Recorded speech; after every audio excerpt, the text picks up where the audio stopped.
Kw'igenekerezo rya gatandatu Ndamukiza mwaka, Umukuru w'Inama Nkenguzamateka Nyeniteka Emmanuel SINZOHAGERA yarifadikanije n'abandi banyacubahiro, abategetsi bakurubakuru barongoye inzego zitandukanye n'abenegihugu mu birori vyo kwibuka imyaka 28 irangiye Prezida Cyprien NTARYAMIRA agandaguwe.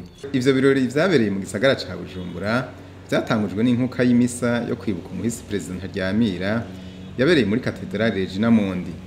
Mu nsiguro yatanze icegera c'umwepiskopi mukuru wa diocese ya Bujumbura Musenyeri Anatole RUGERINYANGE yararongoye nkuka y'imisa, yahamagariye abarundi kuzirikana no kugendera iragi ry'Umuhisi Prezida NTARYAMIRA mu kugira urukundo no kugendera discipline muri vyose.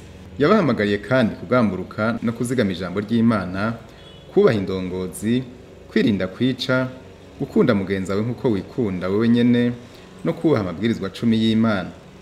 Ati kugira ngo tugendere discipline nk'uko Umuhisi Prezida NTARYAMIRA yayishimikirako, twokubaha ijambo ry'Imana, tukagaragaza urukundo no mu bihe bitoroshe.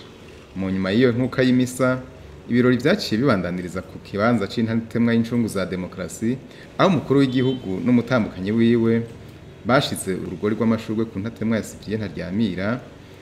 Hanyuma hakurikira abaserukira ibihugu vyabo mu Burundi, imiryango y'ababuze ababo bagandaguriwe rimwe n'uwo muhisi, abaserukira imigambi yemewe n'amategeko mu Burundi nabo mu mashirahamwe yigenga.